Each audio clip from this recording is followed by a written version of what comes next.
بسم الله الرحمن الرحيم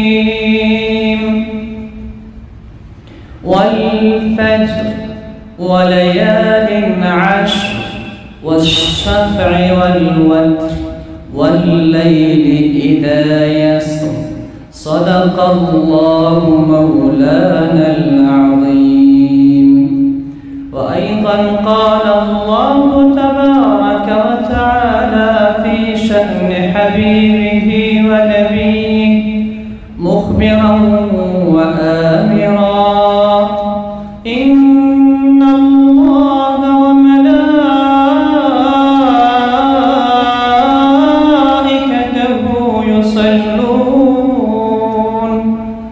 يصلون على النبي يا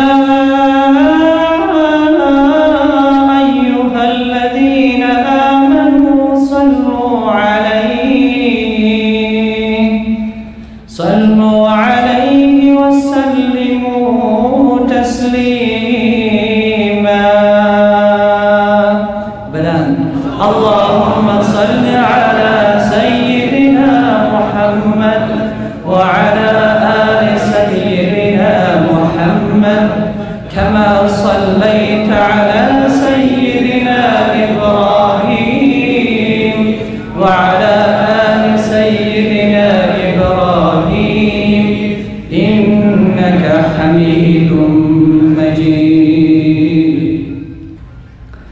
چقدر جای سعادت و مسرت و خوشبختی هست که ما شما در روز بسیار مبارک و ماه بسیار مبارک که ماه ذوالحجه است، ماهی که رسول خدا صلی الله علیه و سلم می فرماید افضل ایام الدنیا ایام العشر، افضلترین روز دنیا، افضلترین روزهای دنیا و پیشگاه رب العزت و الجلال و پیشگاه خالق آسمانها و زمین 10 روز اول ماه ذوالحجه است.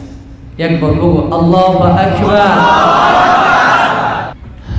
یک بار دیگر الله رب العزت و الجلال خواست یک دسترخوان دیگر، یک سفره رحمت دیگر را بروی بندگان خود باز کند، یک مهمانخانه دیگر را رب العزت و الجلال برای مهمانان خودش آماده کرده، یک مهمانی بسیار ویژه، یک مهمانی که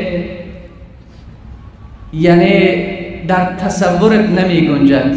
الله رب العزت و الجلال باز به بندگان گناهگار خود دعوت داده است. ما در ماه ذوالحجه قرار داریم. من خواستم که امروز عنوان کنم فضائل دهه ذوالحجه. شما امروز خواهد دانستین که چقدر بزرگ شدید، امروز خواهد دانستین که چقدر شما با قدر و با ارزش شدید، که الله رب العزت و الجلال این توفیق را به تک تک و فرد شما دوستان و عزیزان داد که از راههای دور در این هوایی که بسیار گرم است شما تشریف آوردین در معبدگاه الهی که این پکه ها هم جواب نمیدهد، این کولرها هم جواب نمیدهد، از گرمی هیچ چیز کم نشده، ولی شما با همون ایمان قوی که در درونتان هست با بسیار شادی و خوشحالی و امید به رحمت پروردگار عالم لحظات و دقایق را انتظار میکشین تا رحمت پروردگار عالم بر سر شما ببارد. عزیزان من 2 ساعت قبل یا 3 ساعت قبل در هتل هم گفتم حافظ ابن قیم جوزیه رحمت الله علیه می فرماید قوی ترین فلز دنیا آهن است. قوی ترین فلز دنیا آهن است. اگر آهن را مورد استفاده قرار ندهی اگر از آهن استفاده نگیری، اگر آهن را صیقل نزنی، رفته رفته اون آهن را زنگ میگیرد، در نهایت اون آهن از بین میرود. اگر آهن را صیقل نزنی، از او استفاده نکنی، زنگ میگیرد. وقت زنگ گرفت در نهایت این آهن از بین میرود. حافظ ابن قیم جوزیه رحمت الله علیه می فرماید دل انسان نازکترین نقطه بدن انسان است. آهن قوی ترین فلز، ولی دل و قلب آدمی ضعیفترین و ناتوانترین توته گوشت است که در بدن انسان است، ولی فعالیتش یک دنیا فعالیت دارد. ضعیف از لحاظ قوت است، ولی آنقدر در معنویت انسان کارساز است و نقش قوی دارد که اگر این دل زنده شد، اگر این دل زنده شد دنیا را آباد میگرداند. اگر این دل زنده شد ملت را، امت را، بشریت را به جایی میرساند که رسد آدمی به جایی که به جز خدا نبیند.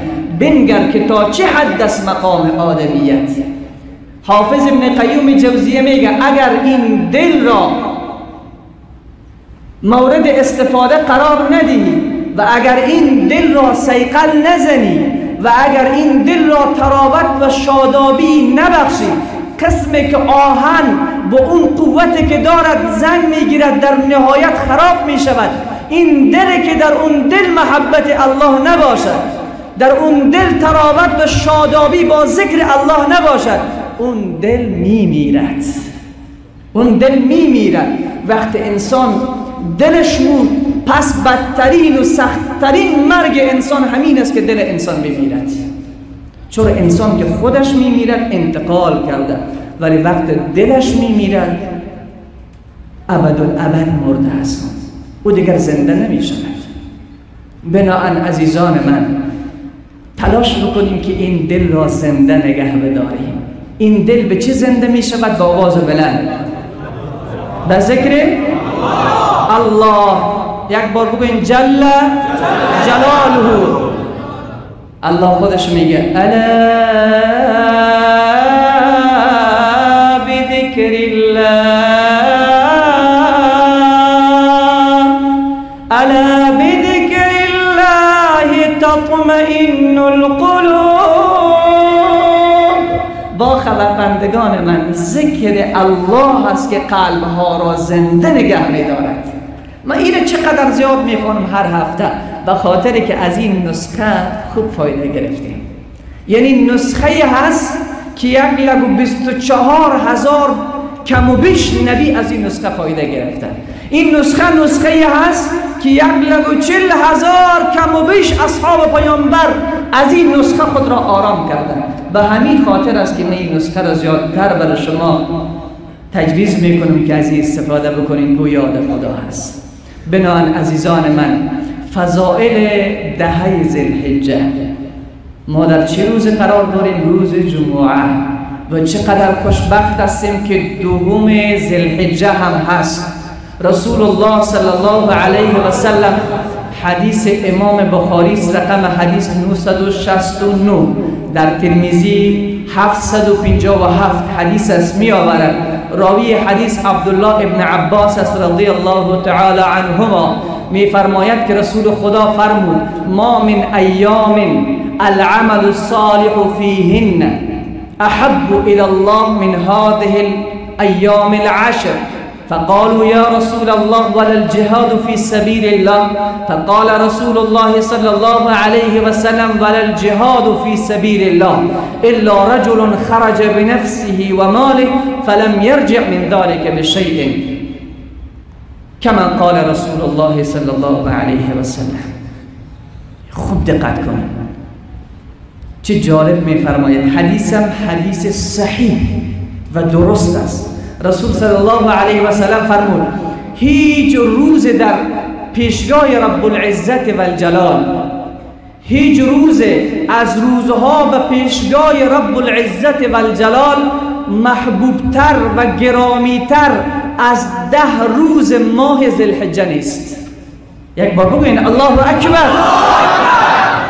هیچ روزهای و پیشگاه رب العزت و الجلال عزیزتر و محبوبتر و گرامیتر و بزرگتر از 10 روز ماه ذوالحجه نیست که یک بنده مسلمان در این 10 روز عمل برای الله رب العزت و الجلال انجام بدهد.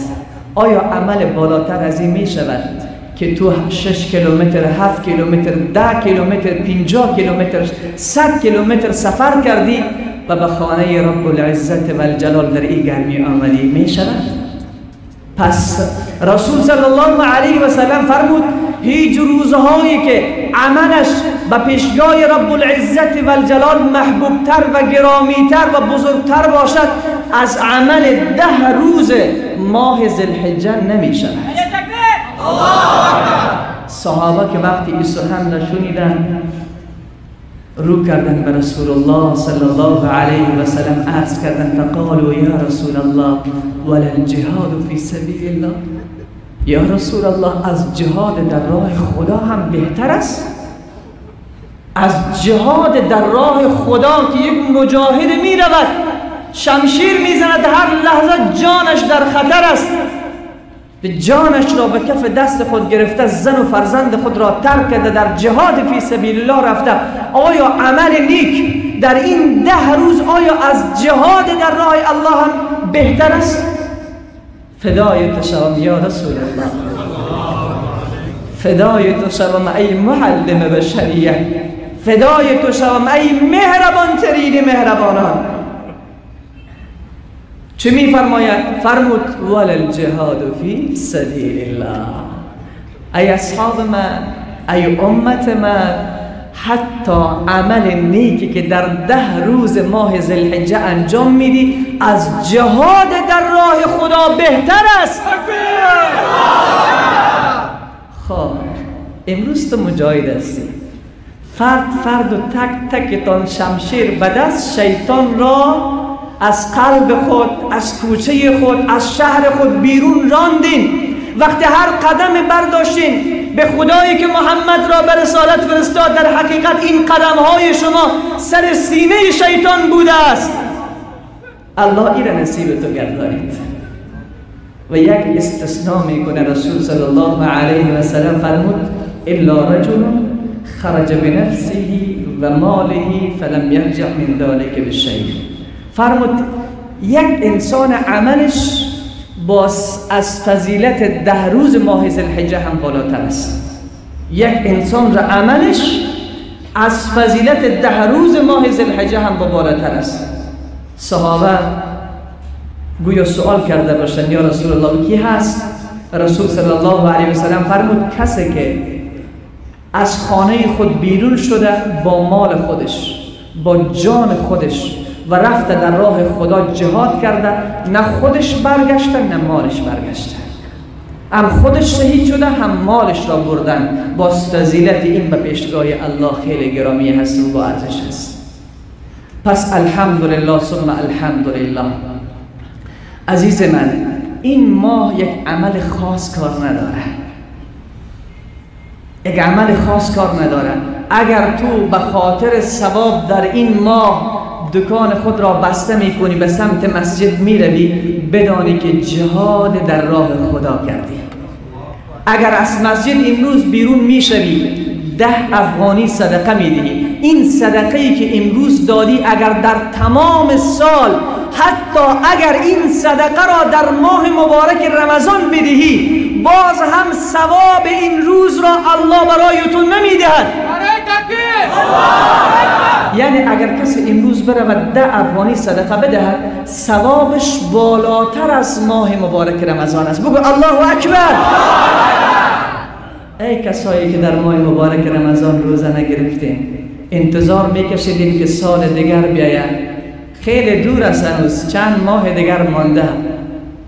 الله رب العزت و الجلال یک دسترخوان دیگر را گسترانیده است. برادر من بیدار شد، 8 روز دیگر بعد از امروز باقی ماندن، چرا در همون روز 10 باز روز عید میشه، عید اضحی. 8 روز دیگر باقی مانده. آنقدر خدای عز و جل در این 10 روز امت رسول الله صلی الله علیه و سلم را می بخشد که شیطان آنقدر حقیر و ذلیل می شود. در حدیث می آید شیطان آنقدر حقیر و ذلیل می شود در 10 روز ماه ذوالحجه که در تمام سال آن اندازه شیطان ذلت و خاری نکشیده است. چرا که در این 10 روز گناهگاران بخشیده می شود، در این 10 روز شرابیان بخشیده می شود، در این 10 روز زناکاران بخشیده می شود، در این 10 روز بینمازان بخشیده می شود، در این 10 روز عاق پدر و مادران بخشیده می شود، در این 10 روز دزدان بخشیده می شود، در این 10 روز گناهایی که بدترین گناهان دنیا را کردند اگر برگردن به سمت خدا، خدا اونها را می بخشد. الله این اندازه رحم دارد، این اندازه مهربان است، این اندازه کریم است. یا ابن آدم این وجدتنی وجدت کل شیء.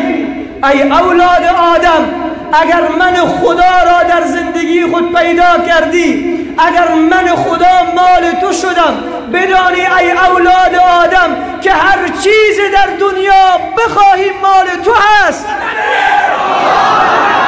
و این فقدتنی فقدت کل شیء. ای اولاد آدم، اگر خدا را از دست دادی، اگر خدا از زندگیت رفت، اگر خدا به تو پشت کرد، اگر الله تو را گذاشت، این را بدانی فقدت کل شیء، تمام خوبه های دنیا و آخرت را از دست دادی. عزیز من، چی جالب جمله است. این وجدتنی وجدت کل شیء. ای اولاد آدم، مرا به دست بیاور آرامت میکنم، مرا به دست بیاور مال برایت میدهم، مرا به دست بیاور دختر دلخواهت را برایت میدهم، مرا به دست بیاور همون تعمیری که تو میخواهی برایت میدهم، مرا به دست بیاور عزیزترین چیزی که در دنیا دوست داری مال تو است، مرا به دست بیاور دعای پدر و مادر مال تو است، مرا به دست بیاور جنت الفردوس مال تو است، مرا به دست بیاور محمد رسول الله صلی الله علیه و سلم همنشینیش مال تو است، مرا به دست بیاور قصرهای جنت مال تو است، مرا به دست بیاور رضای من مال تو است، مرا به دست بیاور دیدار من مال تو است. این وجدتنی وجدت کل شیء. برین یک بار بیاندیشید، یک بار به زندگی خود ای جوان نگاه بیانداز. ای جوانی که خدا در زندگیت نیست، ببین که چی روز خوش میبینی. باور بکنین همون روزی که یک بار نافرمانی الله را میکنی، همون روز ببین که چقدر یأس و ناامیدی، چقدر وحشت و تنهایی در وجود تو پیدا شده. هر روزی که تو یک مرتبه میگی الله الله، تو ببین دروازه های خیر تو بخواهی نخواهی اون روز برویت باز شده. چرا؟ این من جزاء الحسنه الحسنه بعدها. حافظ ابن قیم جوزیه میفرماید وقتی یک کار نیک بکنی، ای چه خدای بزرگ داری، چه خدای بزرگ داری. چی میگه؟ من جاء بالحسنه فله عشر امثالها. کجا اینو پیدا میکنی؟ اینو کجا تو پیدا میکنی؟ من جاء بالحسنه، کسی که یک کار نیک را بکنه، اونم در ماه و در 10 روز اول ماه ذوالحجه، کسی که یک کار نیک انجام بده، او کار نیک چیست؟ یک سنگ از سر سرک بردار که مسلمان اذیت نشود. صبح وقت برو دروازه پدر و مادر را باز بکن، السلام علیکم و رحمت الله مادر جان، به طرف شهر میرم. یک کار حسنه، یک تبسم هم بکن. در همین 10 روز 10 افغانی برای یک فقیر بده. 2 رکعت نماز نفل بخوان، 2 رکعت نماز نفل بخوان. در همین 10 روز نماز جماعت خود را ترک نکن. در همین 10 روز نماز جماعت خود را ترک نکن. در همین 10 روز زبان تند و زننده و بد اخلاقی که من و تو داریم همین را اصلاح بکنیم. اگر یک رفیق در همین گرمی که در بازار عزیزان و جوانان کار میکنن، عرق میریزانند، واقعا حوصله انسان سر میرود که هوا هم گرم، زمین هم داغ، ولی باز هم یک جوان مسلمانی که برادر مسلمانش اذیت کرده یا با موترش یا با دستش اذیتش کرده و این به خاطر که در این 10 روز خدای عزوجل عبادت را نصیب بندگان خدا گردانیده، ثواب را نصیب بندگان خدا گردانیده هست که حتی از جهاد در راه خدا بهتر است و این جوان همین حدیث را به یاد آورده، به خاطر خدا صبر میکند. به خاطر خدا چه میکنه؟ صبر میکنه. این حدیث براتون بگم خیلی خوشحال میشیم، خیلی خوشحال میشیم. حدیث من فکر میکنم 41-43 ابو داود است. اول باب الملاحم میاره این حدیث را.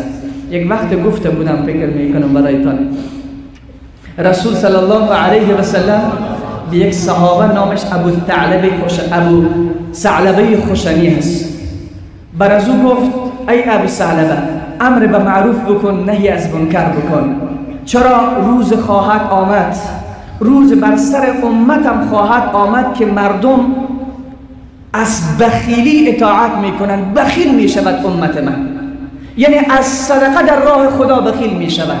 روز بر سر امت من خواهد آمد که مردم به دنیا فخر میکنن، آخرت خود را فراموش کردن. ولی بدانی ای ابو ثعلبه خوشنی فإن من ورائكم ایام الصبر، بعد از من روزهای به شما خواهد آمد که این روزها رو روزهای صبر میگن. چرا؟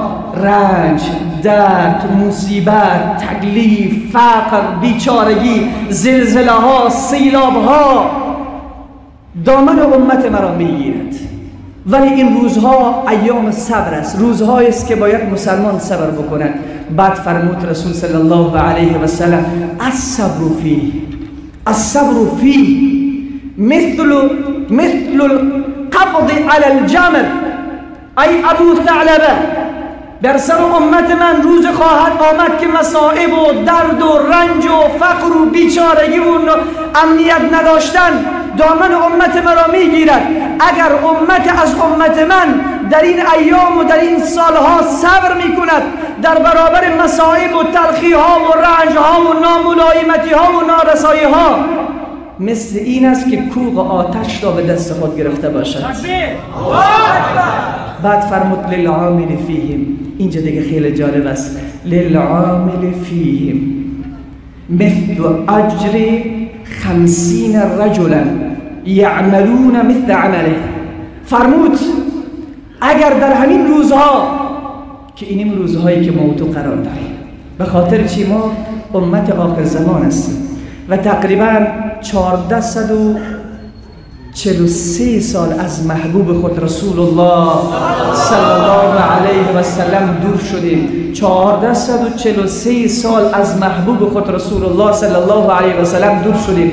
فرمود للعامل فیهم، اگر امت من که مثل شما عزیزان است، ما فدای امون قدمای نازنین شما شد.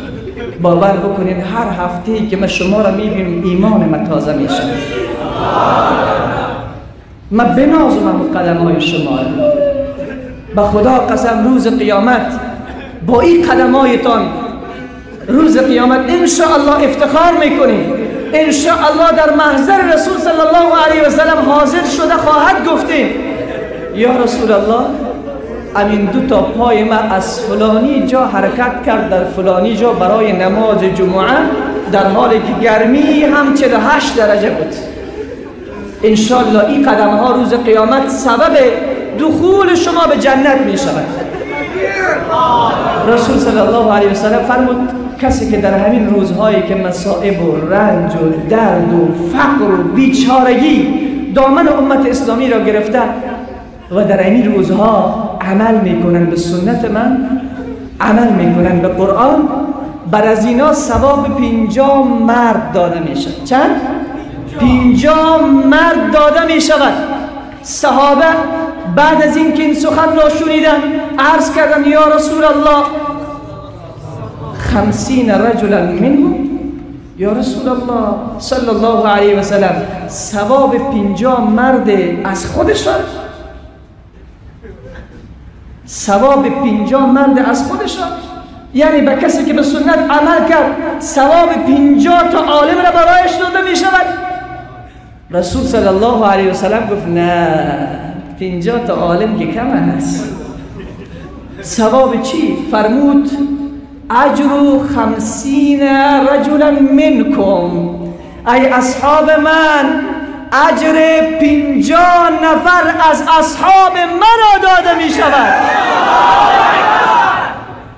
و من و تو بنده گناهگار ثواب 50 تا صحابه رضوان الله تعالی علیهم اجمعین برای 2 رکعت نماز صبحی که به جماعت خواندی، به خاطر 4 رکعت فرض نماز خفتنی که به جماعت خواندی، به خاطر 2 رکعت نفلی که در این گرمی آمدی خواندی، به خاطر 20 مرتبه ای که گفتی لا اله الا الله، ثواب 50 مرد از اصحاب پیامبر صلی الله علیه و سلم. چرا؟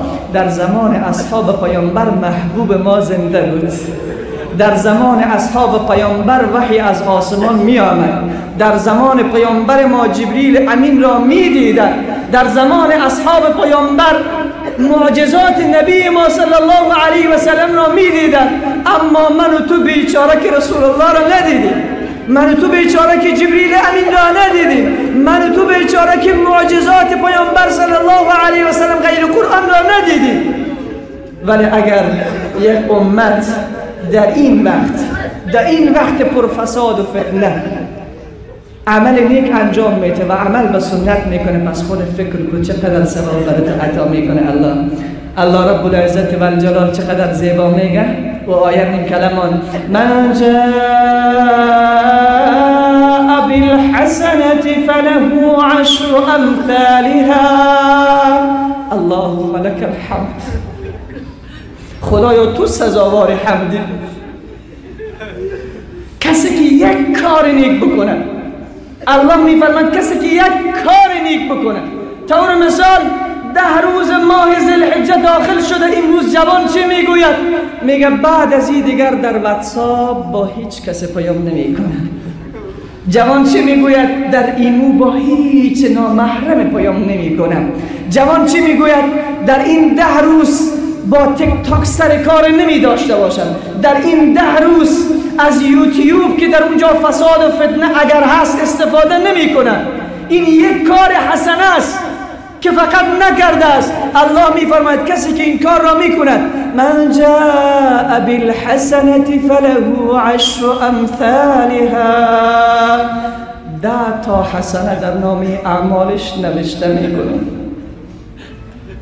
و من جاء بالسیئة فله مثلها. الله اکبر. اگر گناه میکند، اگر من گفتم تو عمل نکردی، اگر من گفتم تو عمل نکردی، الله چی میگه؟ بندی در حالی که شنیدی قرآن برایت گفت، حدیث نبی من برای تو گفت ولی عمل نکردی، بدانی ای فرزند آدم، ای بنده من، اگر عمل نکردی باز هم من الله یک گناه تو را یک گناه نوشته میکنم. اگر عمل نکردی یک گناه، اگر بعد از 70 سال آمدی خدا گفتی 10 ثواب، اگر 70 سال از من بریدی بعدش آمدی و در دهه ذوالحجه آمدی گفتی یا الله در ماه مبارک رمضان روزه نگرفتم مرا ببخش، الله میفرماید تو را در آغوش رحمت خود میکشم. رسول صلی الله علیه و سلم میفرماید که هیچ عمل بهتر و زیباتر و بزرگتر به پیشگاه پروردگار عالم از عمل 10 روز ماه ذوالحجه نیست.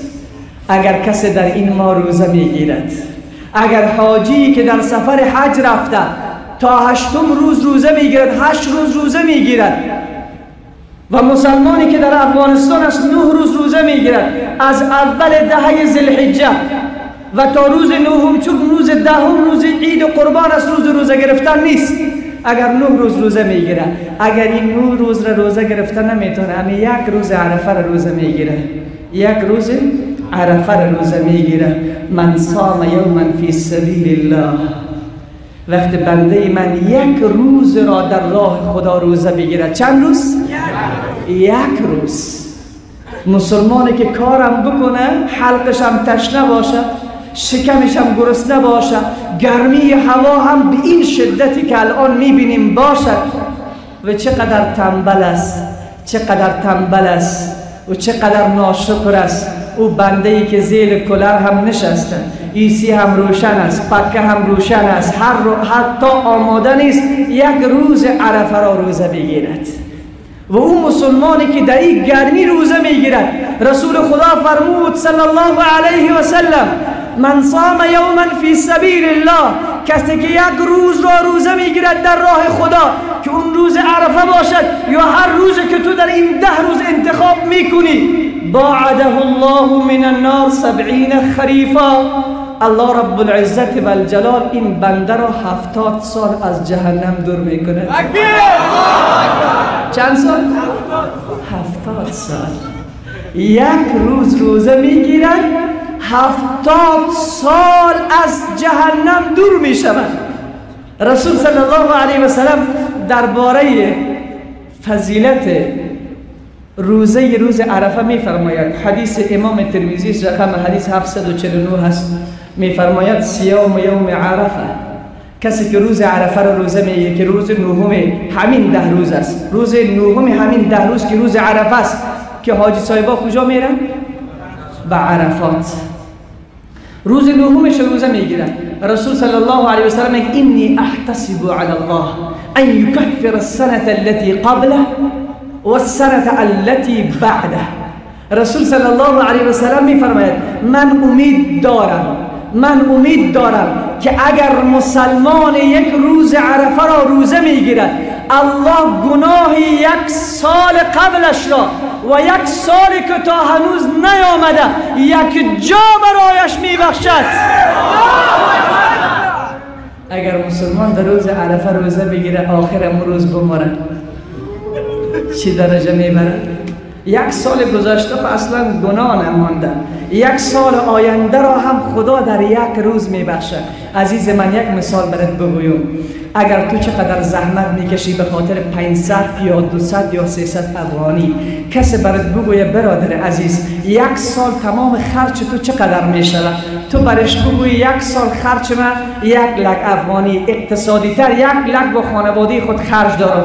کسی دیگه بگویه 2 لک افغانی، کسی بگویه 10 لک افغانی در یک سال خرچ من میشه. کسی برش بگویه یک سال تمام 365 روز زحمت میکشی، 10 لک، 5 لک، 3 لک، 1 لک خرج میشود، به زحمت به دست میآوری. بیا همین را به 10 روز برای تو میدهم. به چند روز؟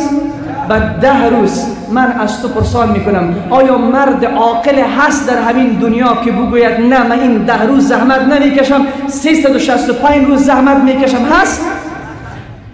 آستین بالا میزنیم، کمر خود را میبندیم، میگوییم هرچی هست 10 روز است، هرچی هست 10 روز است. بعد از 10 روز دیگر من مزد 1 سال را گرفتم، من خرچ 1 سال را گرفتم. هر چقدر زحمت شود، هر چقدر تکلیف باشد، من تحمل میکنم، ولی خرچ 1 ساله را به دست بیاورم. الله چی میگه؟ بندیم اگر تو یک روز، چند روز؟ یک روز، روز عرفه، یک روز 5 وقت نماز به جماعت بخون و همین روز روزه بگیر، و همین روزه بگیر. بنده ام 365 روز نه، 700 روز. چند روز؟ 700 روز هم کامیابی دنیا و هم کامیابی آخرت را نصیبت میگردانم. امروز مسلمان آماده نیست، مسلمان آماده نیست. اگر من به تو بگویم که من 3 لک خرج داری در 10 روز برات میتون بیا اینمی جا دستت بر بزن، امون خشین ترین کاری که هست، امون ذلیل ترین کاری که هست انجام بدی، میگه اشکال نداره، پوز خود بسته میکنم، من این کار انجام میتونم، به خاطر که در 10 روز مخارج 1 سال من برات میدی. در حالی که الله میفرماید اگر یک روز در روز عرفه روزه گرفتی که در دهه همین ذوالحجه قرار داره، گناه 1 سال قبل تو، گناه 1 سال بعد تو را میبخشه. امروز چقدر انسان‌هایی بودند که در وقت سکرات مرگ آماده بودند کل ثروت خود را بدهند، کل دارایی خود را بدهند، تمام دلار خود را بدهند به خاطر که خدا اونها را داخل جنت بکند، اما خدا قبول نکرده است. یعنی اگر کل ثروت دنیا را جمع بکنی به یک کافر بدهی که کافر به خاطر نجات خود از آتش جهنم به الله بدهد، الله قبول میکنه؟ این مال دنیا چه ارزش داره؟ یعنی اگر کل ثروت دنیا را جمع بکنی برای کافر بدهی و کافر اون را برای نجات خود از آتش جهنم حتی 1 روز به خدا بگوید خدایا 1 روز مرا از جهنم بیرون کن، تمام ثروت دنیا برای تو، الله قبولش نمیکنه. ولی برای تو چه میگه؟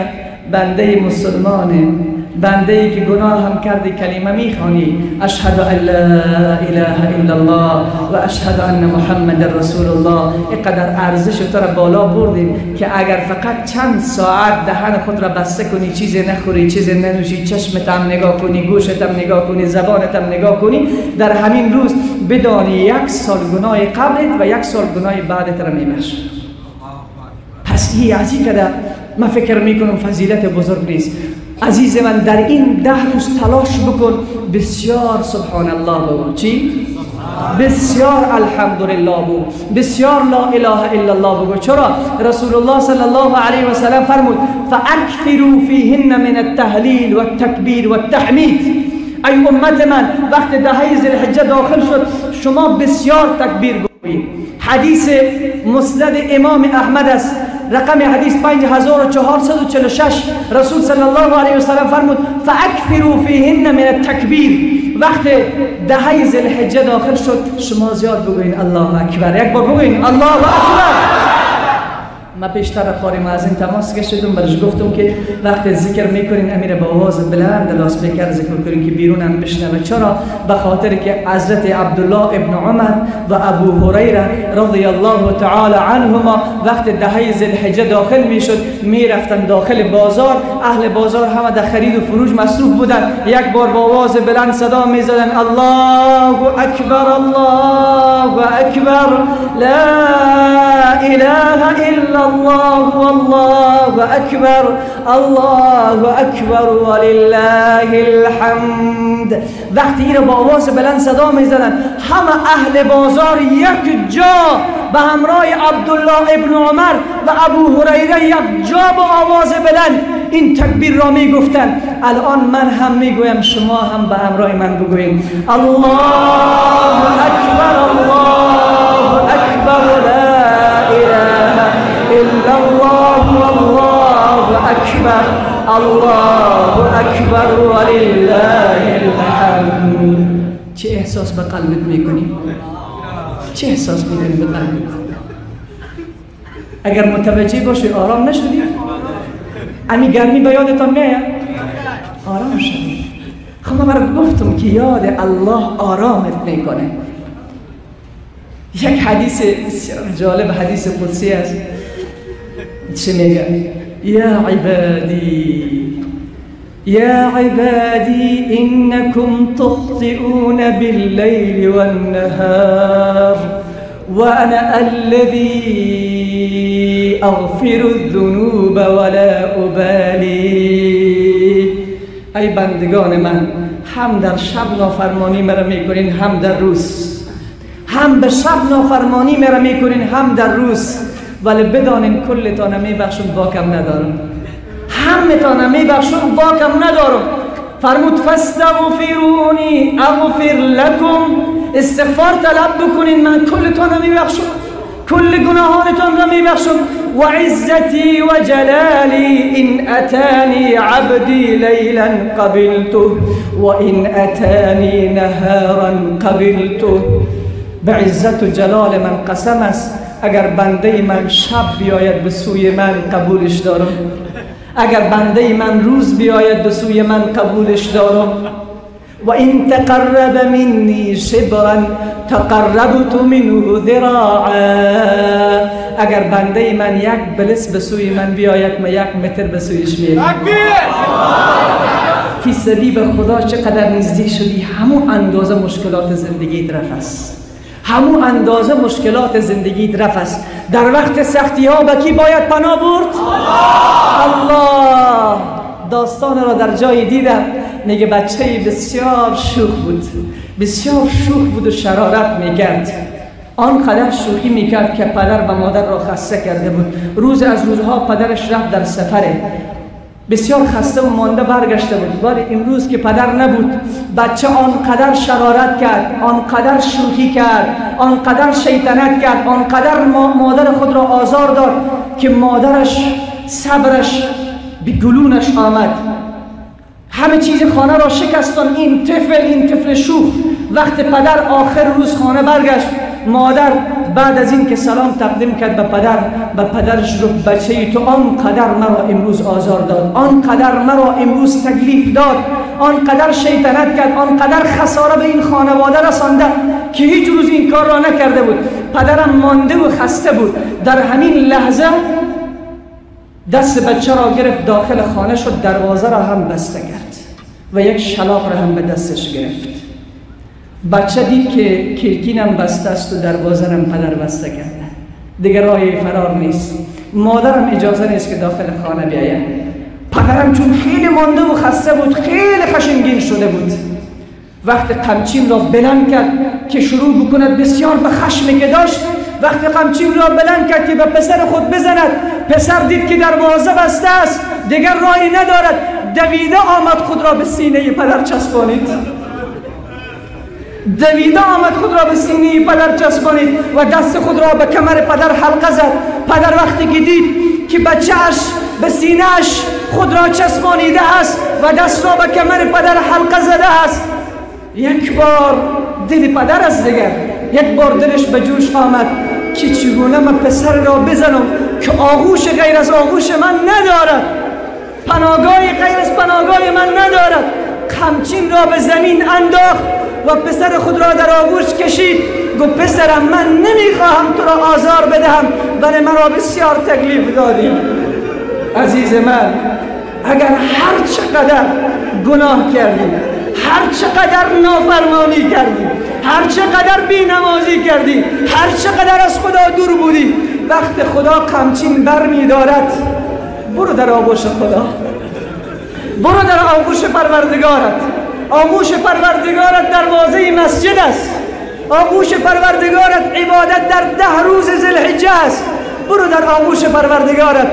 الله نه تنها که تو را قمچین نمیزند، نه تنها که تو را گوشتابی نمیدهد، از این کارها الله نمی کند، بلکه برات میگه بنده 40 سال و 50 سال چقدر بیوفا بودی، ولی من برایت نمیکشم. روز قیامتم یک بار نمیگم چرا نماز نخوندی. ولی که توبه کردی، الان که توبه کردی از هر گناه، روز قیامت یادشم نمیکنم.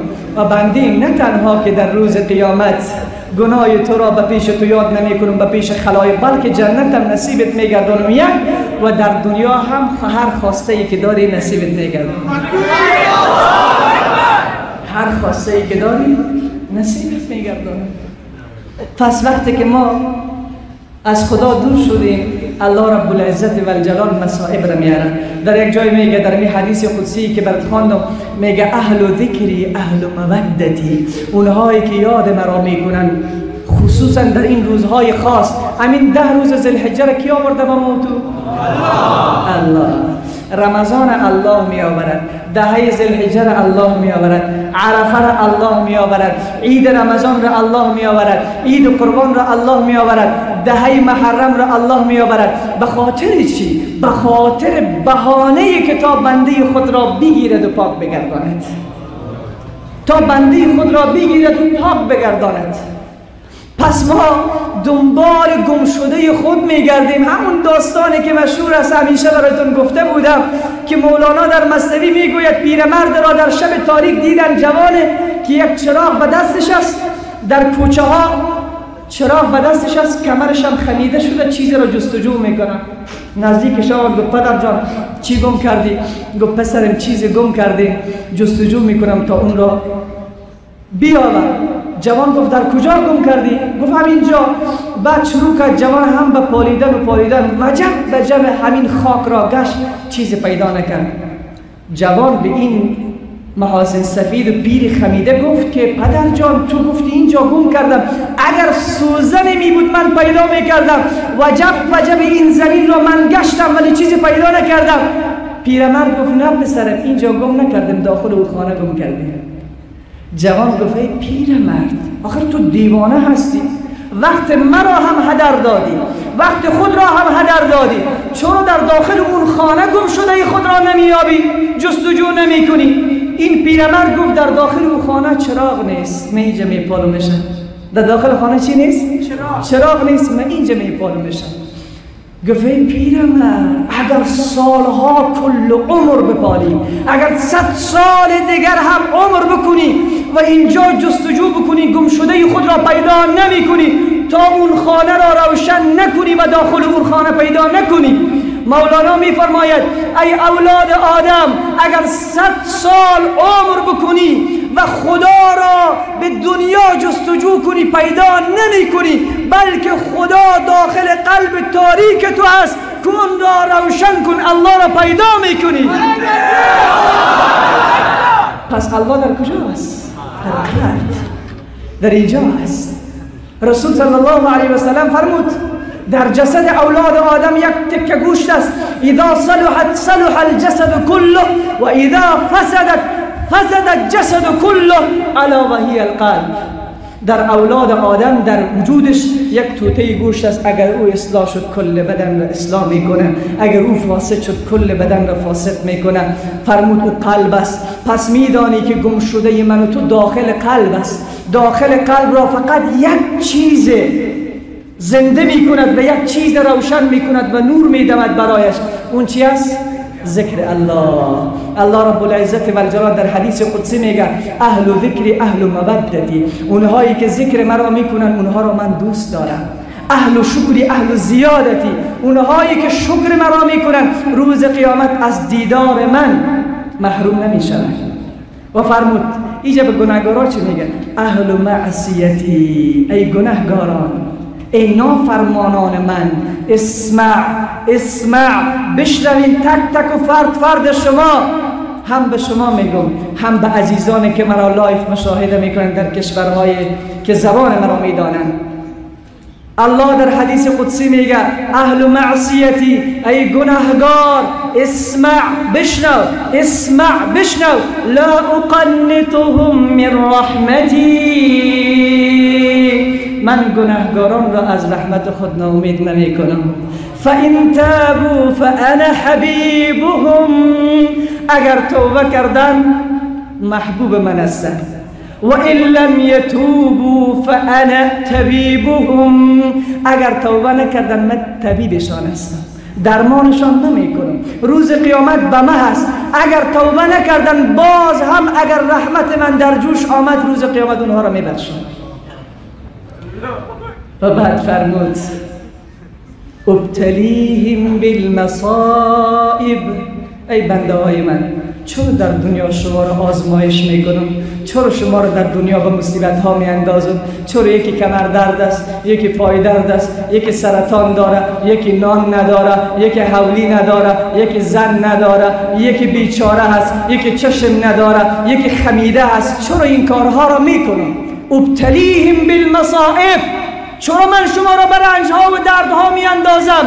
لکی اطهرهم من الذنوب والمعایب، ای بندگان من تا شما را از کل گناهانتان پاک بگردانم. هر درد و رنجی که می آید حمام خداست، شرک گناه می شاید. هر درد و رنجی که می آید حمام خداست، شرک گناه می شاید. پس عزیز من 10 روز ذوالحجه آمد، 10 روزی که حافظ ابن تیمیه رحمه الله، علامه شاه کشمیری رحمت الله علیه پرسیدن از این دو بزرگوار که 10 روز اول ذوالحجه بهتر است یا 10 روز اخیر ماه مبارک رمضان؟ خوب دقت کنید. 10 روز اول ذوالحجه عملش بهتر است، عمل نیکش، یا 10 روز اخیر ماه مبارک رمضان؟ حافظ ابن تیمیه و شاهنشاه کشمیری هر کدامش در کتابای خودشان نوشته کرده. یکیش در عرف الشاذلی نوشته کرده، دیگهش در مجموع الفتاوا نوشته کرده. فرمود 10 روز اول ذوالحجه فضیلت تسبیحش، فضیلت صدقش، فضیلت نمازش، فضیلت حجش از 10 روز اخیر ماه مبارک رمضان با فضیلت تر است. از 10 روز اخیر ماه مبارک رمضان با فضیلت تر است. پس این را الله نصیب شما گردانید و شما زنده هستید که از زبان من حقیر این فضائل را شنیدین. همه به حدیث صحیح ثابت شده، همه به حدیث صحیح ثابت شده. رسول صلی الله علیه و سلم می فرماید، حدیث 3585 ترمذی هست، خیر الدعاء، بهترین دعای امت من دعاء یوم عرفه، بهترین دعایی هست که یک مسلمان در روز عرفه دعا می کند. چی وقت دعا می کند؟ در روز عرفه دعا می کند. فضیل ابن عیاض رحمت الله علیه از بزرگان دین است. در روز عرفه در عرفات هم حاجی صاحبا و جمیرند، همه در یک میدان بسیار وسیع، میلیون ها مسلمان در اونجا جمع هستند. از محمد علی کلید، اسمش شنیدین؟ محمد علی کلید پروزنترین بکسر دنیا. از او پرسان کردم زیباترین منظره که در دنیا دیدی کجا بود؟ تو خود در دبی سفر کردی، در آمریکا که جای بودی، واشنگتن، در توکیو ژاپن که رفتی، در مسکو روسیه که رفتی، بهترین شهرهای دنیا را گشتی، زیباترین منظری که در دنیا دیدی و خاطره شده و فراموشش نکردی کجا بود؟ محمد علی کلید گفت زیباترین منظری که من دیدم آن روزی بود که میلیون‌ها مسلمان را دیدم که کفنهای سفید در بدنشان بودن، در عرفات دستان خود را به سمت خدا بالا کرده بودن. هیچ منظری زیباتر از این منظره در دنیا ندیدم. تایسون را میشناسید؟ میشناسید؟ چی کار است؟ بکسر. تایسون هم امریکایی هست ولی از سیاه‌پوستای آمریکاست. از سیاه‌پوستای آمریکا 7 سال داخل زندانی شد. زنده است، هنوز نمرده. من نمیفهم که مرده یا زنده هست. زنده است. بعد از 7 سال داخل زندان رفت، کافر بود، مسلمان نبود، داخل زندان شد، مسلمان شد. داخل زندان شد، مسلمان شد. بعد از این که از زندان رها شد، از پیشش پرسیدن چه حالت داشتی داخل زندان؟ گفت بهترین حالت. گفت چرا؟ گفت پیش از این که من داخل زندان بودم رفاه و آسایشی و دختر و خوردن و لباس و بنگله و موتر و نام و شهرت همه چیز داشتم، ولی وقتی مرا داخل زندان بودم چنان یأس و ناامیدی وجود مرا گرفت که من گفتم از همه خوشی های دنیا دیگر خداحافظی کردم، دیگر به قبر رفتم که نفس میکشم ولی قبر است. وقت داخل زندان شدم الله نخواست که من تنها بانم، الله نخواست که من تنها بانم، به من روان کرد دین خود را و اسلام خود را. من داخل زندان مسلمان شدم. به خدا قسم تایسون میگوید همین بکسر دنیا عزیز من و تو هر چه شهرت بکنیم به اندازه تایسون شهرت کرده نمیتوانیم. هر چقدر در رفاه برسیم به اندازه تایسون به رفاه رسیده نمیتوانیم، چون همه چیز دنیا را دارد. ولی این تایسون چی میگوید؟ از پیشش پرسان کردن میخواهی که تمام نعمتهای دنیا برای تو داده شود یا زندان با اسلام باشد؟ تایسون فرمود اگر 100 سال عمر کنم تمام رفاه و آسایشی دنیا به من داده شود، من 7 سالی که در اسلام داخل زندان بود، آن زندانی که در اونجا اسلام است، آن زندان را از تمام دنیا ترجیح میدم. فرمود آرامش من آرامش خود را گم کرده بودم، نه خدای خود را پیدا کردم، نه خدای خود را پیدا کردم، من آرام شدم. این را تایسون یک کافر میگوید. امروز مسلمان خدا دارد نارام است، خواهر مسلمان خدا دارد نارام است، ریش سفید 70 ساله در اسلام ریشش سفید شده نارام است. چرا 70 سال با خدا پشت کرده بوده؟ جوان 25 سال پشت کرده بوده. کسی با من تماس گرفت دمی هفته در 2 تا هتل هم گفتم امروز به جوانای خود اینجا میگم با من تماس گرفت که جناب مولانا و عاشق یک دختر هستم، بسیار جا دوستش دارم ولی از دست من رفت و با کس دیگه ازدواج کرده. من میخوایم خودکشی کنم. من میخوایم خودکشی بکنم. میگم من مسافر هستم در این کشورهای اطراف همجوار. من میخوایم خودکشی بکنم. گفتم برای چی؟ گفت به خاطر که دختر از دست من رفت، معشوقه من از دست من رفت، فرند من از دست من رفت. من برش گفتم جوان، خدا از دست تو رفته است. خدا از دست تو رفته که اینقدر بی ارزش خود را دانستی. خدا در زندگی تو نیست که اینقدر خود را گم کردی. تو به خاطر یک دختری که اگر قرار است در زندگی تو می آمد شاید زندگی تو را تبدیل به جهنم می کرد. من همیشه گفتم چیزی را که از خدا خواستی خدا برایت نداد، یک شکر هم بکن، یک سجده شکر هم به جا بیاور. چرا؟ به خاطر که اگر خدا اون را میداد فاتحه خوانده بود. اگر خدا اون را میداد دیگر زندگی تبدیل به جهنم میشد. چرا؟ تو خود نمیدانی چی در خیر تو چی در ضرر تو است. چرا اگر پرده برداشته شود که چرا خواسته های ما را الله برآورده نکرد، شاید چقدر سجده شکر بکنیم که خدایا شکر که به ما ایره ندادی. یکی از مبلغین اروپا که سفر داشت به یکی از شهرهای اروپا به خاطر سخنرانی در هواپیما نشست. بعد از اینکه در هواپیما نشست خودش میگه من در هواپیما نشستم دیدم که جلو رویم یک صندلی دیگر مانده شده، قفل هم دارد. میگه من تلاش کردم که ایره باز بکنم، تلاش کردم که ایره باز بکنم، هر چقدر تلاش کردم باز کردن نتونستم. به خاطر که من میخواستم ایره باز بکنم، از این استفاده بکنم، کتاب سرش بگذارم که از این بخوانم، سر از این بخوانم. بعد از لحظاتی که هر چه تلاش کردم باز نشد، بسیار خسته شدم، بسیار افسرده شدم که مگر چوری باز نشد. میگه دیدم که در همون پیش روی صندلی طیاره یک ورق گذاشته شده. ورق را برداشتم مطالعه کردم که در ورق نوشته شده که زیر پای شما یک قفلی هست، او را دست نزنید که اگر او باز شد شما سقوط میکنید سیاره. چی میکنی؟ سقوط میکنی. اگر او باز شد دری هست که در اضطراری است، اگر قرار است طیاره در حال سقوط باشد از همین در خود را پایین میاندازند. این در اضطراری است، اگر او باز شد قطعا شما سقوط میکنید. میگه وقتی این را دیدم گفتم سبحان الله سبحان الله. بعض قفل ها در دنیا تلاش میکنی باز شود، باز نمیشود. چرا؟ اگر باز شد سقوط میکنی عزیز من. بسیاری ها میگن که چرا ما فقیریم پولدار نمیشیم؟ آن کس که توانگرت نمیگرداند احوال تو ز تو بهتر دارد. شاید پول به دست بیاید زنا بکنی، پول به دست بیاید تاجیکستان و فلانی جای و فلانی جای و فلانی جای و فلانی جای به سیاحت بری، شاید اینجا معصیت بکنی، سیاحت هم بکنی، معصیت هم بکنی، ولی الله هم یک لقمه نانت 2 لقمه نان نمیکنه به خاطر که مسجد خانه اش را ترک نکنه، چون نمیخواهد با آتش جهنم تو را بسوزاند.